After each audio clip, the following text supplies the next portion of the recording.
this paradox between the lone wolf that I am and the person that wants to be connected with other human beings tend to be at odds. I'd say, having people involved in what I'm doing, I mean, people fuck things up.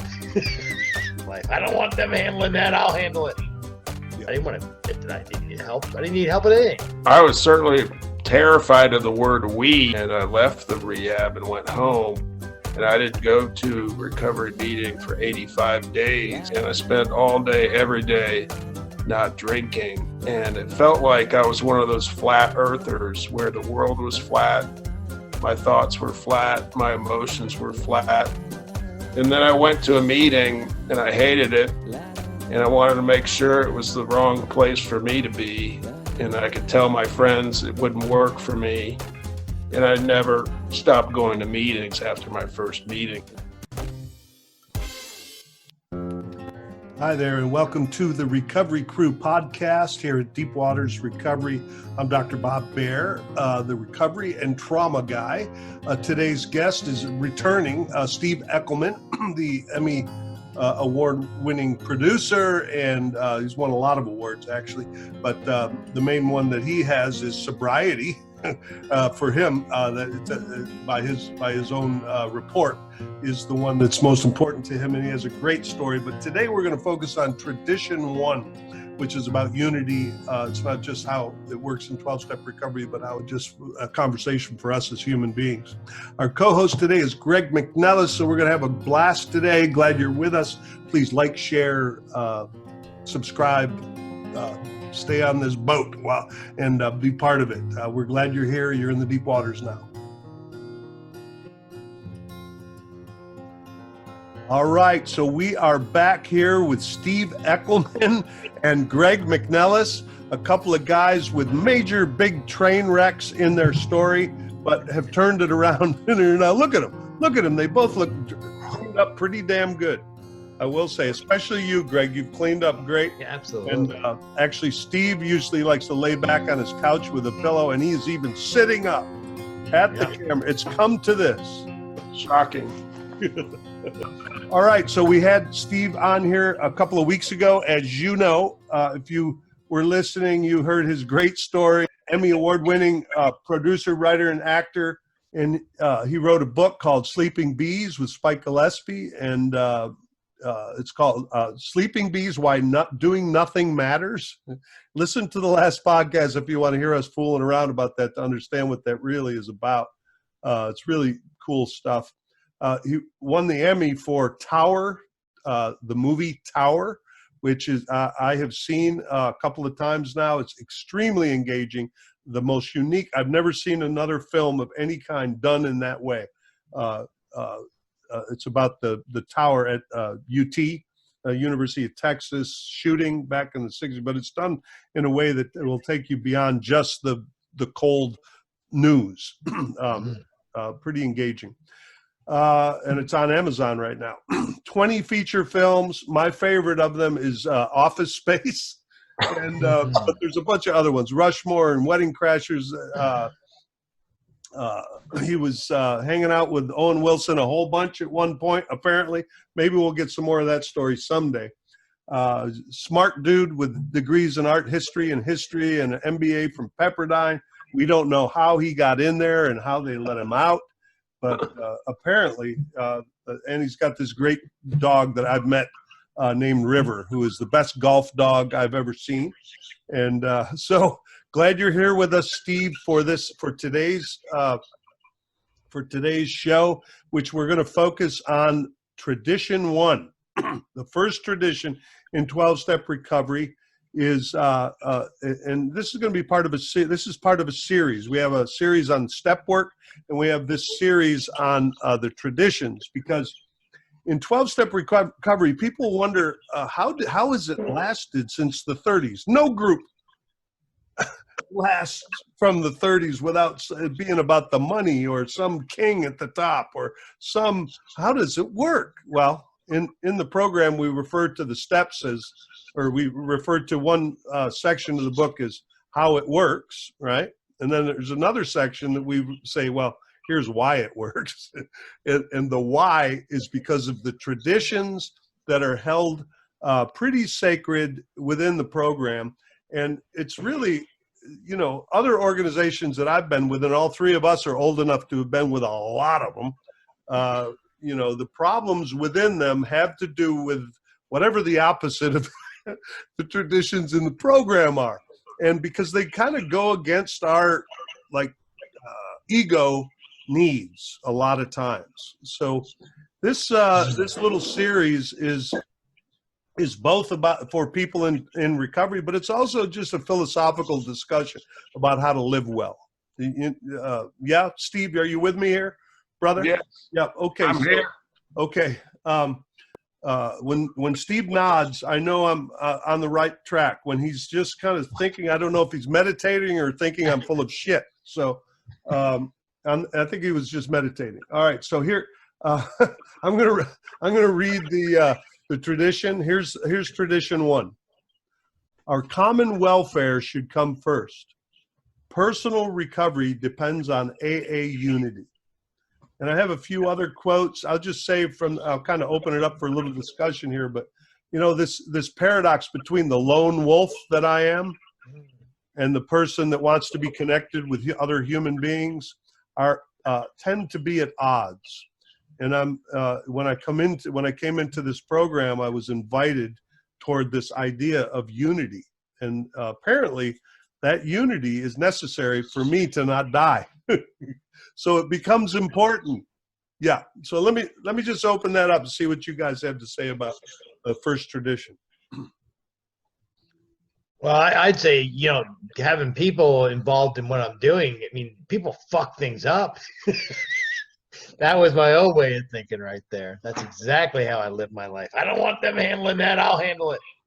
Yeah. So, yeah, the unity thing was an interesting change, and it took me a while to dive into getting in the middle, you know, getting in the middle of a group. That's what they call it. When you dive in and just lay it out there and rely on people and ask for the help you need when you need help. Something that I would never admit to. I didn't want to admit that I needed help. I didn't need help with anything.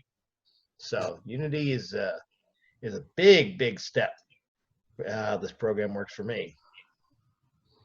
Yeah, I was certainly terrified of the word "we" in like recovery, and I went to a rehab, and I left the rehab and went home, and I didn't go to recovery meeting for 85 days, and I kind of did it on my own for that long, and I spent all day, every day, not drinking, and it felt like I was one of those flat earthers where the world was flat. My thoughts were flat. My emotions were flat. People I met didn't inspire me. They were flat. I go to the mall to see what people actually did during the day. That was flat. And then I went to a meeting and I hated it. And I wanted to make sure it was the wrong place for me to be. And I could tell my friends it wouldn't work for me. And I never stopped going to meetings after my first meeting because I realized that, like you mentioned, it was my ego that was defending myself, saying, I'm not going to go to one of those meetings and I'm not going to be part of a group. I'll get lost in their groupthink. And that never happened. It's only been wonderful since then. I've enjoyed meeting all different ages of people. In my addiction, I was only exposed to a certain age group, probably pretty close to my age. I've learned a lot about the opposite sex in meetings. It's been wonderful to listen to women share, listen to what they go through, listen to how they're affected in their lives, things I'd never been privy to before. That's been wonderful. It made me a better human being. I've loved being around 80-year-old people and 18-year-old people in AA. Yeah. Yeah. We expand the world out of this little space. You talked about it last time we were together about being in the corner, and our world is so small. And you know that worked for a while. It had to be. We cornered ourselves for survival, and you know we could talk more about how trauma is a part of that. But while we were responding to our trauma, we started medicating ourselves and then making it even smaller and small, or flatter and flatter, however you want to look at it. And then we all have some version of this, what you just said, Steve. This is from the 12 and 12, which is one of the important pieces of literature in 12-step recovery. It says, so does this mean, does this mean, some will anxiously ask, that the individual doesn't count for much? Is he to be dominated by the group and swallowed up in it? That's the question a lot of us come in with, because we have some kind of religious wound, some guru or some priest or somebody who's going to tell me about the fire and brimstone, or we grew up in some setting where there was like, somebody's going to take the who I am away from me and I had to learn how to survive and be somewhat of a lone wolf. And actually, I don't know if it's just the United States or Western culture. There is something about being a lone wolf, right? It's like, hey, Wild Wild West. Yeah, it's like I'm a gunslinger. I think my beautiful old dad, who's gone now, and I miss him a lot. He grew up and had to learn how to be a lone wolf to survive, and tried to pass that along to me. And yeah, like Greg was saying I need help is really an act of unity. It's like, okay, I'll come out of my lone wolf corner for a minute. For sure. One thing I know is that AA and recovery's never given me anything, any bad advice. It's never recommended anything for me to do that was negative. I've never been asked to go run wind sprints at Zilker Park. I've never been asked to sign up people to go to these meetings. It's very kind of open-minded and interesting. I've never actually been bored in a meeting, and it's been wonderful to hear other people's stories. I remember I stopped going to movies my first 2 years in recovery because I always thought an AA meeting be much more interesting than anything I could ever see on a movie screen. Isn't that bizarre? I have the same experience. I go to meetings every day, and not because I have to. Or there was a period of time when I did it out of it wasn't so much have to. It was I was hurting. It was like just to not hurt. And then there's been periods of time where it just seems superficial to me. And whenever I start thinking that, there's something haywire going on in my life. Yeah. But for the most part, the last few years especially, I am highly entertained by these stories of wacko shit that's happened to people, and the transformation and the understanding of spiritual issues that you will never hear in the church. Very seldom. I mean, not to say anything against churches, but I've been. It's not. Go ahead, Bob. Say something against churches. Huh? I said, go ahead, say something about churches if you want. Yeah, well, I'm just saying. I've had some beautiful experiences in religious settings also. It's but I'm also trying to make sure people that are listening that have been wounded by that stuff know that AA and 12-step recovery and this community here at Deep Waters, there is nothing religious about it. Nobody's going to tell you what kind of fire and brimstone is going to burn your ass if you're, you got to create your own version of what the connection is with the universe. And I get some really good ideas from guys like Steve, who wrote a book called about the bees and how they sleep and shit. That's like, to me, that's God talk right there, baby. Yeah. Yeah, that book was it. The reason we called it Sleeping Bees is I looked up, I've always liked bees, but apparently if bees sleep 5 to 8 hours a night, and if they don't get their rest, their work becomes sloppy. So even bees got to sleep. Yeah, man.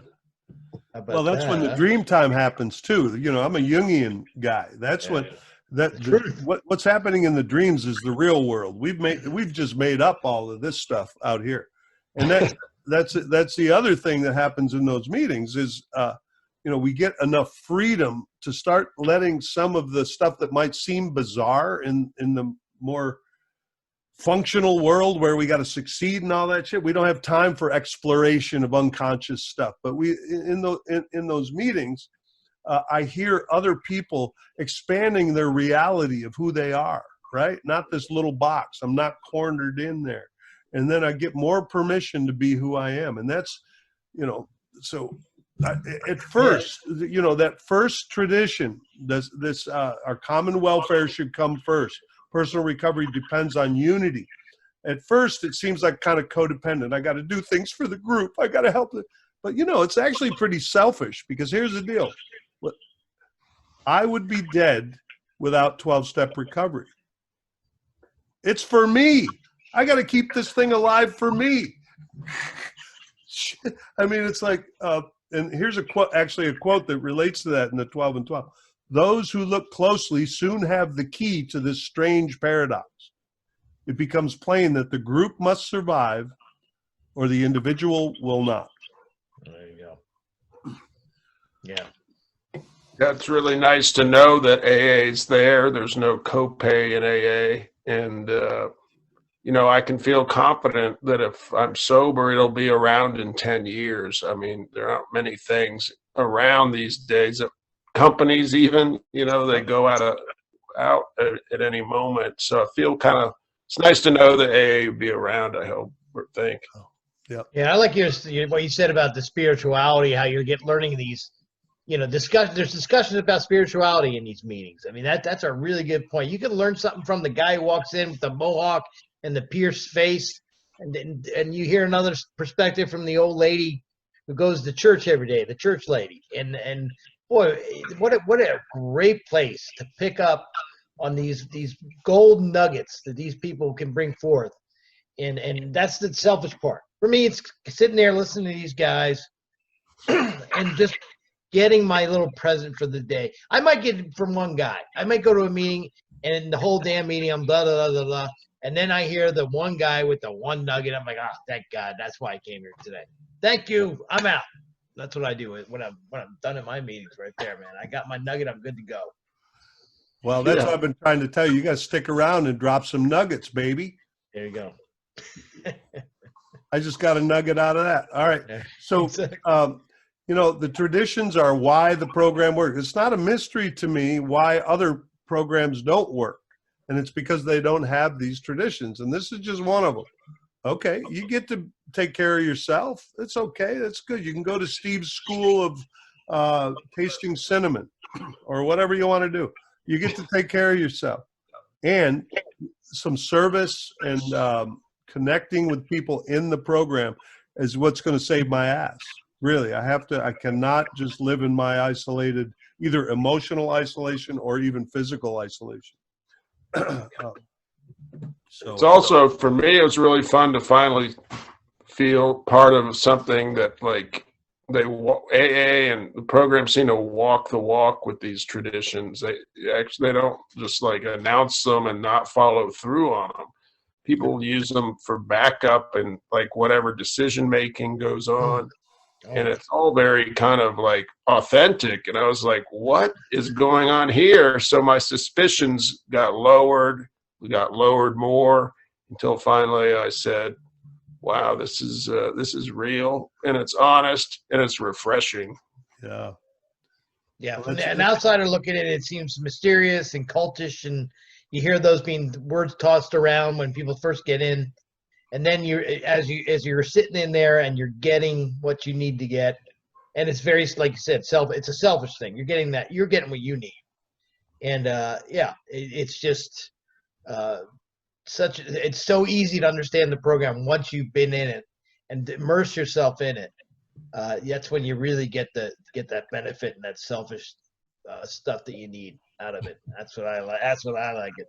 That's why I'm there. I knew Greg would turn the corner to start using I statements again. Did you hear that? He turned the corner from you to I. That's right. He's almost been here long enough, Steve. We're working on him. I know. I love that. Well, we could discuss this for a while. I think we kind of maybe made the point and petted this a live horse. I was trying to think of what the opposite of beating a dead horse is. I think we, yeah. And so this, anybody else have anything to say on the first tradition about unity and letting go of being a loner and a lone wolf? And coming amongst the people. Come amongst the people, Greg. I'll say something. I have an issue of lonerism also, and I found that I definitely was able to break that down. But also I have returned to being a loner, but only when I choose to, when I want to be healthy. And it's not a defiant lonerism anymore. It's just kind of my nature. Yeah. And it allows for me to do that. I can be quiet in a meeting and leave right after. That's fine. Yeah. Thank you. That's a great point. It really is. Good Yeah, point. I had a guilt thing about being alone too, because I was a loner who would hide, and there was a guilt that would come over me as well. And now I don't have to go out and tackle the world, and I can be by myself, sit down, kids are at school or whatever, and not feel like, oh my God, I gotta be doing something. I shouldn't be sitting here alone. This is bad. So yeah, there's some contentment that comes along with that. Yeah. Yeah, re-energizes me. It's a good point, and I'm going to hang around Steve Eckelman some more because that's really a growth area for me. Solitude versus always having to be busy, and that's not necessarily what this tradition is saying, that I got to be busy and with people all the time. No, it's about let me bring something healthy to this circle, and the way I do, part of that is to have solitude versus loneliness or isolation, right? To have healthy solitude. And I think, Steve, you're one of those guys that goes and golfs by yourself and your dog, don't you? Quite often? I do. I do. I call my day seems to be revolve about a term that I made up called socially acceptable isolating activities. There you go. Driving. Of course you would write that. I mean, driving, I'm able to kind of have some time. Eating alone, I swim, I golf. Those are the reasons I was drawn to those activities as a kid, and I can still enjoy them. Yeah. In a meeting, when I'm in AA, when I'm quiet and listening, I'm not expected to speak during a meeting unless I raise my hand. The rest of the time, I'm sitting there quietly and can really contemplate, and nobody's like poking me, going, "What do you think of that?" No, everybody has their own private space there, even though we're in a group. Greg, I'm going to call, whenever I'm chairing, I'm going to call on him. Okay. Exactly. And I'll poke him. What do you think of that? Actually, he's co-opted. He's already co-opted, or whatever that word is, because he usually speaks up front and gets it over with anyway. So. Yeah. There you go. Okay, gentlemen. Thank you. I think this is a good discussion for anybody that wants to understand the traditions and what makes an organization stay together for 100 years, coming up on 90 years somewhere. You want to find look at the traditions of 12-step recovery. It's actually probably the best model for a healthy organization and for a healthy organism. Right, they're for, and we're all made of the same stuff, apparently. They tell me. So, okay, fellas, enough of this. Appreciate you being with us, Steve. Greg, I'll just say a little bit. How do they get a hold of you, Steve, or how do they watch this great movie or read your book? The movie's called Tower, just one word. It's on Amazon Prime. It's a great movie. It actually got 100% on Rotten Tomatoes. I've never seen that before. Amazing. It's a good story. And then the book is Sleeping Bees. It's for free during the pandemic, and we'll probably always have it for free. The audio book is for free at sleepingbees.com. And then if you need to get a hold of me, I'm at River Steve Eckelman on Instagram. Nice. And if he can't get through somehow, I know where to find him. Send me something. So, and Greg too. You can find me in the pool up in Cedar Park with a bunch of kids. Or Steve. Throwing the ball. I should say that playing water polo. That's just a little funny. If somebody does want to reach out to you though, Greg, how can they reach you? Well, I'm Greg McNelis, 1 at mac.com, and mainly what I'm doing these days is is teaching kids how to play water polo. That's my passion. Well, thanks, gentlemen. A couple of things about Deep Waters. The Deep Waters Recovery Programs and Network is this podcast. It's also the intensive, the DWI, Deep Waters Intensive. I kind of like that acronym. It's sort of paradoxical. It's a 3-day intensive on trauma resolution and also getting launched into a life of recovery. Although everyone there isn't recovering from alcoholism or drug addicts, we got a world that has a bunch of trauma and or people that just want to get their life up and running, and that's what the DWI is about. We're also a training and certification program for anyone who wants to learn how to facilitate experiential processes. And there's trainings coming up in the spring for both of those. Reach out at our website, deepwatersrecovery.com. I'm Bob B. at deepwatersrecovery.com.